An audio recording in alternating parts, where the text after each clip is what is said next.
tayo at tayo'y magdadrive na pauwi. So ngayon ay 4:30 dito ng hapon at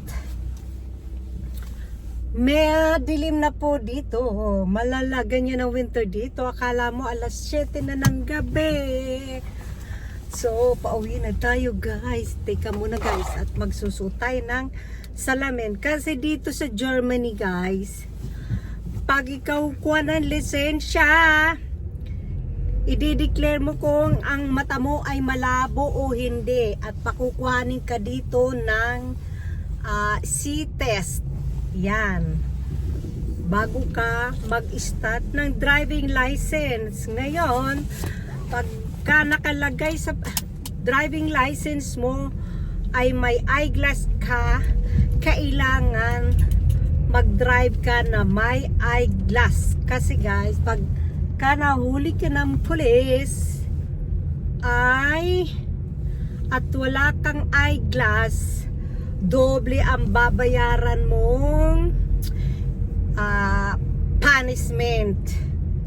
So, pera yun guys, pera. Tapos, kasi dito hindi ka pwede magsinungaling dahil ang mga sasakyan dito ng mga pulis ay may mga computer sa loob.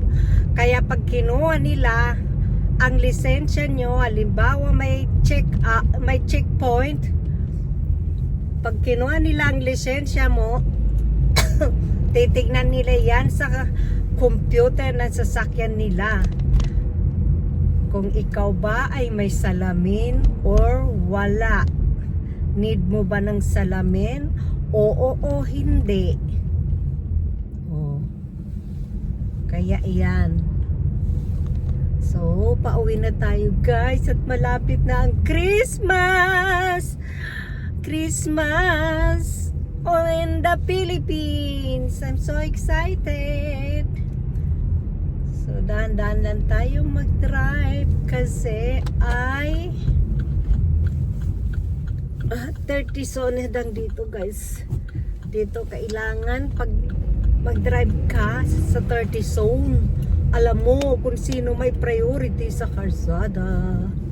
Alam niyo ba guys, this month last October, 2 beses ako nakuhanan ng blitz sa karsada, overspeeding. Ang una kong bayad ay 40 euro. Ano lang yung guys, 7 kilometer more. Kasi ang speed limit doon ay 50 and then nag-drive ako ng 57. Gabi yun. Madaling araw. Tapos hindi ko nakita na may blitz doon. Dumating ang bill, 40 euro. Tapos nakuhanan din ako last month October 15. Checkpoint yun ng aking checkpoint. Check up ko po yun doon sa sa OP ko ng wisdom teeth. Ngayon ay nakuhanan ako 11 ang speed limit is 30. Tapos nag-over ako ng 11, kumbaga 47. Instead na 30 lang speed limit, naging 47 ako. So 11 more. Ayun, dumating ang dumating ang bill ko is 30 euro. Kasi dito pag nakuhanan ka ng camera sa daan ng ganyan, ay nandyan ang litrato mo, pati mukha mo nakalagay sa bill na darating sa'yo. Kaya hindi ka pwedeng magsinungaling na hindi ikaw yan or ganyan. Ay nako.